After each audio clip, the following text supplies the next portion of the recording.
पूरे देश में जो एसआईआर के मुद्दे पर विशेष गहन पुनरीक्षण, ये सबसे पहले तो आप समझ जाइए कि दिल्ली में गड़बड़ी करके सरकार बनाया है भारतीय जनता पार्टी ने। उसके बाद बिहार में जो स्थिति बनी उसके बारे में आप सबको मालूम है। अब बंगाल में उनके द्वारा किया जा रहा है। छत्तीसगढ़ में अभी चुनाव के लिए 3 वर्ष का समय बाकी है। छत्तीसगढ़ में एसआईआर के नाम पर बहुत सारे मतदाताओं के नाम काटे जा रहे हैं। हमको ये समझ में नहीं आ रहा है कि 2003 को आधार बना करके मतदाताओं का जो पुनरीक्षण किया जा रहा है, जांच किया जा रहा है। जो बच्चा 2001-2 में जन्म लिया वो अभी 3 बार 4 बार वोट दे चुका, मैंने लोकसभा में, विधानसभा में और पार्षद के चुनाव में, ग्रामीण क्षेत्रों में, जनपद पंचायत के चुनाव में, उनका आप पुनरीक्षण कर रहे हैं। मैं स्वयं बता रहा हूँ, मेरे खुद के 2 बच्चे का सब जमा कर रहे हैं। वो आप फॉर्म देखिए, फॉर्म में ये है कि एक तरफ जो 2003 में पहले मतदाता थे उनका फॉर्म में नाम भरना है, और जो 2003 में मतदाता नहीं थे उनको राइट साइड में भरना है। वो जो कंप्यूटराइज्ड फॉर्म इलेक्शन कमीशन दे रही है उसमें बाकायदा वो कोड है जिससे आप उसको खोल सकते हैं। पुराना फ़ोटो है, माने वो मतदाता है, ऑनलाइन उसका नाम है, उसी को प्रिंट निकाल करके हमको फिर से भरने के लिए दे रहे हैं। अब वो आज के तारीख में हमारे कार्यकारी प्रदेश अध्यक्ष जो छत्तीसगढ़ बचाओ अभियान चला रहे हैं, गांव-गांव में दौरा कर रहे हैं, वहाँ जाने पर यही बात आ रहा है कि कभी फ़ोटो में परिवर्तन हो गया, कभी नाम में परिवर्तन हो गया। कहीं ना कहीं जानबूझ करके मतदाताओं का नाम काटने की एक साजिश हो रही है। और कहावत है छत्तीसगढ़ी में, अंधा बाटे रेवड़ी छीन छीन के दे। भारतीय जनता पार्टी के लोग चुनाव आयोग के माध्यम से अपने ही लोगों का नाम रखना चाहते हैं, जो वास्तविक मतदाता हैं उनका नाम काटने के लिए एक साजिश की जा रही है। आम आदमी पार्टी ये एसआईआर की जो प्रक्रिया है उसकी निंदा करता है और मांग करता है कि इसको कम से कम 6 महीना और बढ़ाया जाए। अभी भारत निर्वाचन आयोग के माध्यम से छत्तीसगढ़ निर्वाचन आयोग ने प्रेस विज्ञप्ति जारी किया है।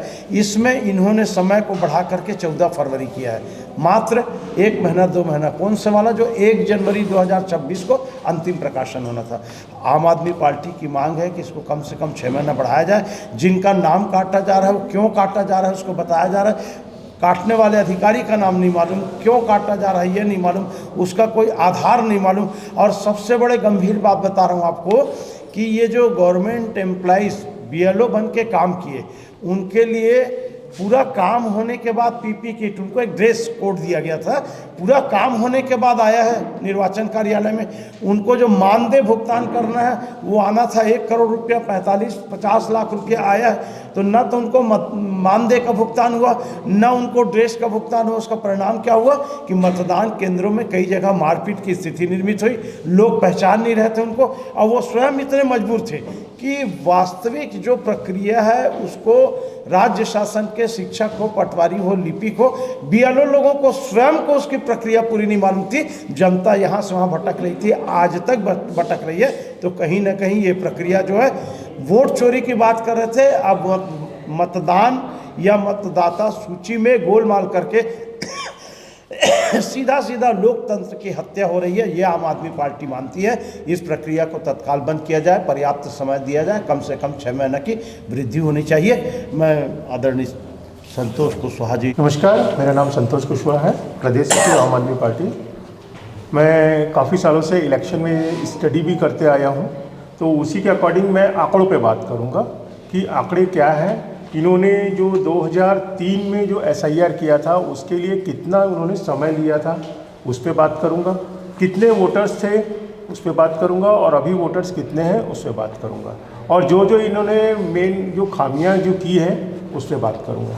एक ड्राफ्ट है, ये खुद निर्वाचन आयोग का, चुनाव का है, इलेक्शन आयोग का। जब ये 2003 में ये एसआईआर कर रहे थे तो 1 मई 2002 को इन्होंने अधिसूचना जारी की थी।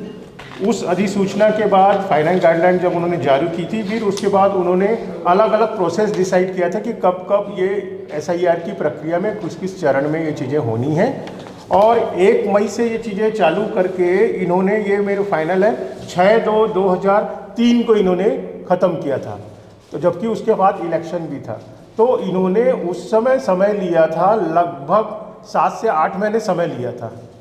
जब उस समय एसआईआर करने में 7 से 8 महीने समय लिया था, और उस समय वोटर्स थे 1,35,43,43,656 वोटर्स थे।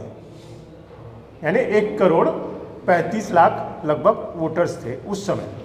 अभी वर्तमान में इन्हीं की गाइडलाइन में इन्होंने जो दी है, इलेक्शन की गाइडलाइन में दिखा रहा हूँ आपको, इन्होंने जो जारी की थी 27/10 को कि इनके वर्तमान में वोटर्स कितने हैं। तो इन्होंने मेंशन किया था वर्तमान में वोटर्स कितने हैं, तो 2,12,30,000 इनके लगभग अप्रॉक्स नए वोटर्स जो है कब 27/10 को इनके थे, यानी संख्या बढ़ के 76 लाख के आसपास वोटर्स बढ़ गए। 76,87,000 वोटर्स इनके बढ़ गए थे 2003 और अभी के में। तो जब वोटर्स बढ़ गए, और इसमें अभी मैं बात नहीं कर रहा हूँ उनकी नए वोटर्स की, जो नए वोटर्स जुड़ने हैं वो लगभग ये जो है 60,000 से ऊपर है, 60 लाख के आसपास है, सॉरी 60,000 नहीं, नए वोटर्स भी जुड़ने हैं। तो ये 1 करोड़ के आसपास संख्या बढ़ जाएगी। जब 1 करोड़ और बढ़ जाएंगे ऐसे करके, तब इनको उतने ही ज़्यादा संसाधनों की जरूरत पड़ेगी, उतने ही अधिक BLOs की भी जरूरत पड़ेगी, उतनी ही अधिक टीम की जरूरत पड़ेगी। तो उसमें समय भी ज़्यादा लगेगा। जब पिछले बार लगभग 8 महीने समय लगा था, तो इस बार भी 8 महीना तो समय लगना ही चाहिए या उससे ज़्यादा समय लगना चाहिए। पर यह पूरी प्रक्रिया 2 महीने में ही ख़त्म कर दिए जा रहे हैं। यानी आनन फानन में ये कुछ ऐसी चीज़ें कर रहे हैं जो आम जनता के लिए काफ़ी नुकसानदेह है। आम जनता उसमें परेशान हो रही है, लाइन लग रही है, जगह जगह उन लोगों का गड़बड़ी हो रही है। और इसमें जैसे बिना कारण लोगों के नाम हटाए हैं, कोई स्पष्ट कारण नहीं दिया गया कि क्या कारण है, नाम हटा दिए। और BLO ने जो सत्यापन किया है, डोर टू डोर, घर घर नहीं गए हैं। सभी घरों में अगर बात करेंगे तो ये नहीं गए हैं, केवल एक जगह बैठ के कागज देख के कागजों में ही उन्होंने सत्यापन कर लिया। BLO इतने पढ़े लिखे नहीं हैं कि मोबाइल ऐप पे वो एंट्री करके और सारा चीज़ कर सके। हमने खुद प्रैक्टिकली देखा है ग्राउंड पे कि BLO वो चीज़ नहीं कर पाते थे। और जब 2003 में ये SIR हुआ था तो बहुत बड़ी संख्या में हर जिलों में वेंडर भी नियुक्त किए गए थे जो टेक्निकली साउंड हुआ करते थे, कंप्यूटर से जानकार थे, वो लोग काम करते थे। अभी आप खुद जानते हैं कि जो BLO हैं, एक उनका जो एजुकेशन स्तर है IT सेक्टर में, माफ़ कीजिएगा मैं BLO की बुराई नहीं कर रहा हूँ, उनकी मेहनत पे किसी सवाल नहीं उठा रहा हूँ, लेकिन उनका IT जो स्तर है, उनको जो ट्रेनिंग का स्तर है बहुत नीचे निम्न कोटि का दिया गया है, उनको चलाना नहीं आता ऐप। तो उन्होंने नाम को उस ढंग से पूरे वेरीफाई नहीं किया, उनको एंट्री नहीं किया। बहुत सी खामियां हैं इस चीज़ों में। तो इसी खामियों को ही लेकर हम आज ये प्रेस वार्ता कर रहे हैं कि, और एक और चीज़, छत्तीसगढ़ में आप देखेंगे सरगुजा अंचल में जाएंगे तो वहाँ पे भौगोलिक स्थिति अलग है। हम मिड एरिया में जाएंगे, यहाँ बलौदा बाजार, रायपुर, बिलासपुर, यहाँ भौगोलिक स्थिति अलग है। और बस्तर में जाएंगे, सुदूर बस्तर में, तो वहाँ पे भी सीमित संसाधन, जंगल है और ऐसे स्तर हैं जहाँ पे लोगों को जाना ही संभव नहीं है। तो ये कैसे इन लोगों ने किस ढंग से प्रक्रिया करके ये मतदाता सूची जारी की है, ये बहुत संशय है, इस चीज़ों में बहुत त्रुटिपूर्ण है। तो हमारी भी यही मांग है, हमारी मांग है आम आदमी पार्टी की कि इसकी प्रक्रिया को थोड़ा सरल किया जाए और जो समय सीमा है उसको बढ़ाई जाए, जून तक किया जाए। एक इन्होंने बिल्कुल अस्पष्ट किया है कि आधार लेना है या नहीं लेना है, तो लोग इसमें भी भ्रमित है, आधार लेना है या नहीं लेना है। आधार अगर लेते हैं तो एक यूनिक आइडेंटिफिकेशन कोड है भारत का, जिसमें डुप्लीकेसी संभव नहीं है। लेकिन वर्तमान में जो मतदाता सूची बढ़ रही है, अगर मैं अभी देख रहा हूँ, देखो चिकना है, दाढ़ी नहीं हूँ, मैं इस समय फ़ोटो खिंचाऊंगा तो मेरा अलग आएगा। एक हफ्ते बाद मेरी दाढ़ी बढ़ जाएगी, मैं फ़ोटो खिंचाऊंगा, अलग आएगा। मेरा नाम संतोष कुशवाहा है, अगर मैं संतोष कुमार कुशवाहा कर दिया तो मेरा वो अलग आएगा। तो ऐसे करके हो सकता है किसी व्यक्ति के नाम 2 से 3 जगह हो सके जो वर्तमान में है वोटर लिस्ट में। खुद चुनाव आयोग ने अपने इसमें कहा है कि पिछला 1,79,043 वोटर्स इनके डुप्लीकेट पाए गए थे। डुप्लीकेट कैसे हो गए? जब उस समय डुप्लीकेट हो गए तो इस बार की क्या गारंटी कि इस बार डुप्लीकेट वोटर्स नहीं होंगे? यानी चुने हुए कुछ लोगों के नाम हटा रहे हैं और चुने हुए अपने लोगों के नाम को बढ़ा रहे हैं, जैसा हमने बिहार में भी देखा, हमने दिल्ली में भी देखा। तो वही चीज़ कहीं ना कहीं छत्तीसगढ़ में भी इस चीज़ों को की जा रही है। और आनान फनान में इतने कम समय में ये जो कर रहे हैं बहुत असंवैधानिक है। संविधान की ये हत्या कर रहे हैं, लोकतंत्र निर्माण में ये बाधा पहुंचा रहे हैं। तो हमारी मांग है इसकी पूरी स्पष्ट जांच हो और सही ढंग से ये SIR की प्रक्रिया ये करें और एक समय सीमा को बढ़ाएं। जी शुक्रिया। जी तमाम साथियों को नमस्कार। और मैं आपके बीच में SIR के मुद्दे पे इतना ज़रूर कहूँगा कि अभी तक देश के जिन भी राज्यों में SIR हुआ है उस सब का नतीजा आपको पता है, चाहे वो दिल्ली हो, हरियाणा हो, महाराष्ट्र हो, बिहार हो। SIR एक बहुत लंबे अंतराल के बाद, तकरीबन 20 साल के बाद इसलिए इसको किया गया था कि जो नई मतदाता सूची होगी वो बिल्कुल क्लियरिफाई होगी, उसमें कोई त्रुटियां ना हो। जो मतदाता हमारे बीच में नहीं हैं उनके नाम विलोपित किए जाए, जो नए मतदाता के रूप में जो 18 साल की अवस्था से ऊपर हैं उनको उसमें जगह दिया जाए, और जितने भी अलग अलग तरह की उसमें त्रुटियां हो सकती है उस सबको फिल्टर करके एक नई मतदाता सूची का प्रकाशन किया जाए। लेकिन हुआ उल्टा है।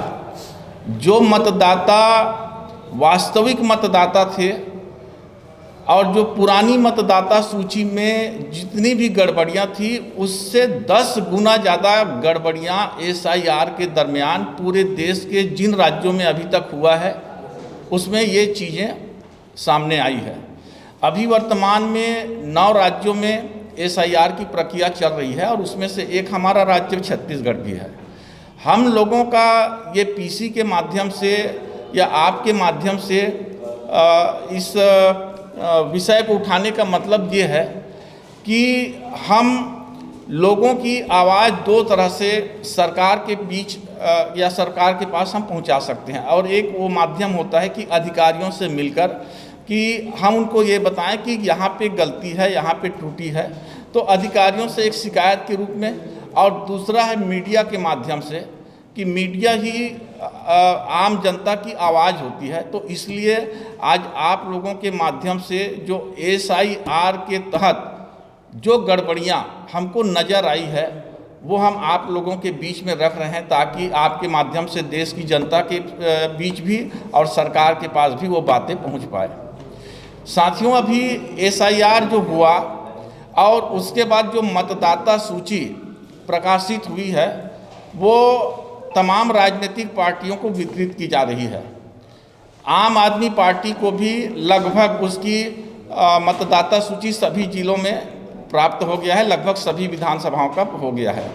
उसमें से अभी हमारी टीम जो है वो बहुत से विधानसभाओं का एनालिसिस कर रही है उस अभी नए मतदाता सूची के आधार पर, और उसमें इतनी खामियां नज़र आई है, इतनी त्रुटियां नज़र आई है कि हमें मजबूर होकर के आपके बीच में इन बातों को उठाना पड़ रहा है आपके माध्यम से।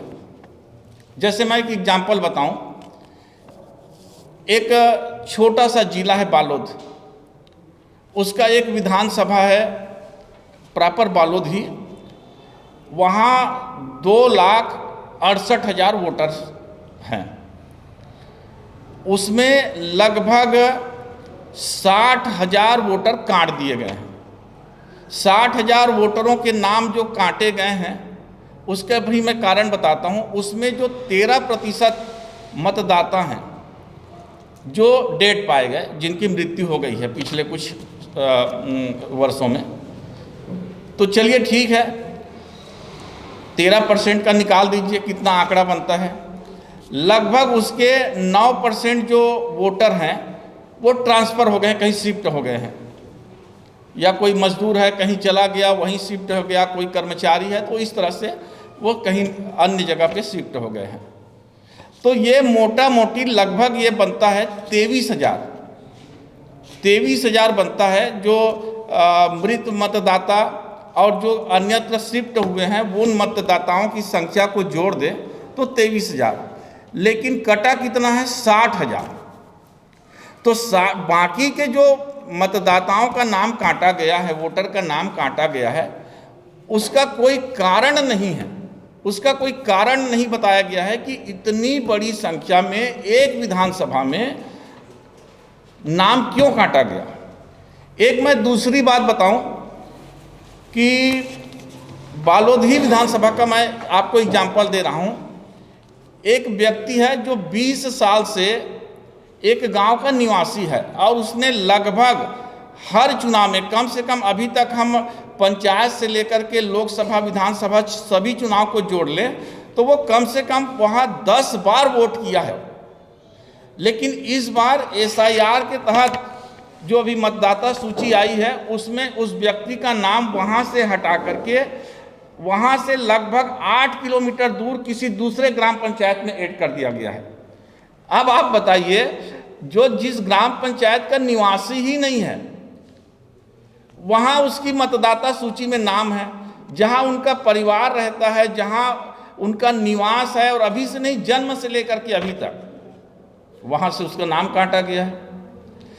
कई मैं ऐसे भी उदाहरण आपको बता सकता हूँ कि जब हमने SIR भरा तो SIR के दरमियान जो फार्म होता है, अभी संतोष भाई के पास वो फार्म है, उसमें एक प्रिंट मतलब फ़ोटो है पहले से और एक फ़ोटो नया उसमें हमको पेस्ट करना है। आप सब ने पेस्ट किया होगा और बाकी आपका पता है। अभी मतदाता सूची में नाम पता सब ठीक है लेकिन फ़ोटो किसी और का है। यहाँ तक इतनी गड़बड़ियाँ हैं कि कोई रमेश कुमार है लेकिन रमेश कुमार का जो फ़ोटो है वो रमशीला बाई का है। बताइए, नाम है रमेश कुमार और फ़ोटो उसमें चस्पा है कोई महिला का, महिला में पुरुष का, या अगर पुरुष का ही पुरुष में है तो भी कोई नाम कुछ किसी और का, फ़ोटो किसी और का। तो ये इतनी मतलब बहुत सारी मतलब मैं तो केवल 2, 3, 4 एक उदाहरण के रूप में बता रहा हूँ।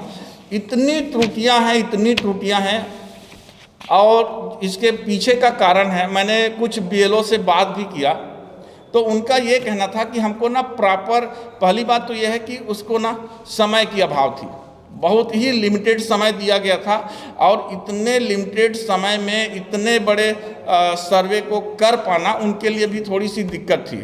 और दूसरी बात ये थी कि उनको प्रॉपर ना ट्रेनिंग नहीं दिया गया था, उनको भी फार्म सबमिट करने के दरमियान बहुत सी कठिनाइयाँ आती थी और जिसका लोग निराकरण चाहते थे लेकिन वो उसको सॉल्व कर पाने में सक्षम नहीं थे और जो ऊपर के अधिकारी थे वो गोल मोल जवाब देते थे। तो मेरा कहने का मतलब ये है, SIR की विरोध में नहीं है आम आदमी पार्टी। हम भी चाहते हैं कि मतदाता सूची बिल्कुल क्लियर होनी चाहिए, उसमें कोई गड़बड़ियाँ नहीं होनी चाहिए। लेकिन सरकार को और ख़ास करके मैं इलेक्शन कमीशन से भी निवेदन करूंगा कि इतनी जल्दी क्या है, इतनी हड़बड़ी क्या है। छत्तीसगढ़ में तो अभी हाल फिलहाल कोई चुनाव है नहीं, यहाँ तो पर्याप्त समय है। तो आप केवल 45 दिनों में इतने बड़े राज्य में आपने इतने बड़े SIR के प्रक्रिया को समेट लिया और उसका परिणाम क्या है कि आज जितने वोटरों के नाम हैं लगभग उसके 30% वोटर के नाम, मेरे पास एक आंकड़ा है, लगभग 27,34,000 इतनी बड़ी संख्या में जो हमारे वोटर हैं उसके नाम काट दिए गए हैं। तो हो सकता है इसमें से कुछ रीजन ठीक भी हो लेकिन बहुत से जो अभी मैंने बताया कि जिनके कोई कारण ही नहीं दर्शाए गए हैं कि उनको मतदाता सूची से क्यों हटा गया, तो ये तो उससे बड़ा बखेड़ा हो गया, उससे बड़ी ज़्यादा परेशानी हो गई। और इसका कोई अभी तक इलेक्शन कमीशन के द्वारा कोई रास्ता नहीं बताया गया है और जो इसमें पुनः आवेदन करना है या फिर से शिकायत जो भी दर्ज करानी है उसका भी समय बिल्कुल लास्ट, मतलब इतना कम समय दिया गया है जैसे बिल्कुल हड़बड़ी में बिल्कुल कम समय में SIR को कंप्लीट किया गया। बस उसी तर्ज पे ये इसके जो शिकायत हैं उसके लिए भी बिल्कुल मतलब ये संभव ही नहीं है कि इतने कम समय में आप इतनी महत्वपूर्ण प्रक्रिया को सफल कर पाएंगे। तो इस तरह से ये बहुत सी शंकाओं को जन्म देता है। मैं इलेक्शन कमीशन को भी और ख़ास करके जो सरकार है उन दोनों से निवेदन करना चाहता हूँ कि अगर आप इतने महत्वपूर्ण काम को कर रहे हैं तो इसमें पारदर्शिता होनी चाहिए, निष्पक्षता होनी चाहिए। किसी भी मतदाता के अधिकार के साथ में या उसके मतदान के अधिकार का हनन नहीं होना चाहिए, क्योंकि लोकतांत्रिक व्यवस्था में जो वोट का अधिकार होता है वही सर्वोपरि है। अगर लोगों से आपने वोट का अधिकार छीन लिया तो फिर उसकी नागरिकता के ऊपर प्रश्न चिन्ह लग जाता है। तो और बहुत सी बातें हैं, हमारे वरिष्ठ साथियों ने कुछ बातें रखी है, हमारे बीच में अनुषा जी भी हैं, वो भी इस मुद्दे को लेकर के अपनी बात रखेंगी। और बाकी कुछ एक चीज़ और बोलना है जी प्रूफ के साथ। तो ठीक है, मैं इतना कह करके अपनी बात यहीं पे समाप्त करता हूँ। आगे अनुषा जी इस विषय। जी, मैं कुछ आंकड़ों पे बात करूंगी। जैसे 23 दिसंबर 2025 को जो लिस्ट हुआ था उसके अनुसार जैसे हमारे संतोष कुशवाहा जी जो डाटा बताए उसी डाटा पे बोले कि 27,43,000 लोगों का नाम डिलीट किया गया SIR की लिस्ट से, है ना। और 19,13,540 लोगों का नाम है शिफ्टिंग में और रीलोकेट हुए जो लोग। तो 19,13,540 लोग जो लोग शिफ्टिंग और रीलोकेट हुए उनको सरकार ट्रेस करके कैसे उनका SIR में नाम देगी, क्योंकि वो लोग नौकरी के लिए कुछ कारणवश, कोई मेडिकल, कोई नौकरी, कोई बच्चों की पढ़ाई के लिए शिफ्ट हुआ है ना। तो सरकार 19 लाख लोगों को कैसे लोकेट करेगी। एक मेरा आप लोगों के थ्रू एक प्रश्न था, मतलब सरकार के लिए, कि 19,13,000 लोगों का कैसे सरकार आइडेंटिफाई करके उनको SIR में नाम देगी। और तीसरा कि जितने लोग ये सबसे ज़्यादा नाम अगर छत्तीसगढ़ में कटा है तो सबसे ज़्यादा नाम आप लोगों को बता दूं, रायपुर जिला में ही सबसे ज़्यादा लोगों का नाम डिलीट किया गया SIR से, है ना। और जितने माइंस और कोल ब्लॉक एरिया में है तो लोग शिफ्ट हुए ट्रांसफ़र में और बच्चों को पढ़ाई में और कुछ कारण से। तो माइनिंग एरिया और ट्राइबल एरिया में जो लोग लेबर के लिए या तो जॉब के बेस पे लोग बाहर शिफ्ट हो रहे हैं, सरकार उनको कैसे आइडेंटिफाई करके उनको SIR में अपना नाम देगी। क्या हम इस देश में पैदा हुए हैं और यहीं पे पैदा हो, क्या हम यहाँ के नागरिक नहीं हैं? अगर हमारे पास कोई भी डॉक्यूमेंट नहीं है, कोई गरीब इंसान है जो रह गुजर करता है, टेंट में कहीं पे भी रहता है, उसके पास कोई भी डॉक्यूमेंट नहीं है, तो क्या उस पर नागरिकता सिद्ध नहीं हो सकता है क्या, बताइए। तो सरकार उसका क्या करेगी? एक छोटा सा प्रश्न है मगर बहुत बड़ा है। जो लोग पास घर नहीं है, मकान नहीं है, पेपर नहीं है, जो लोग रहते हैं ना टेंट में, उनका क्या है? क्या वो लोग नागरिक नहीं? वो कहाँ जाएँ तो कहाँ जाएंगे? बस मेरा इतना ही बोलना था। Thank you.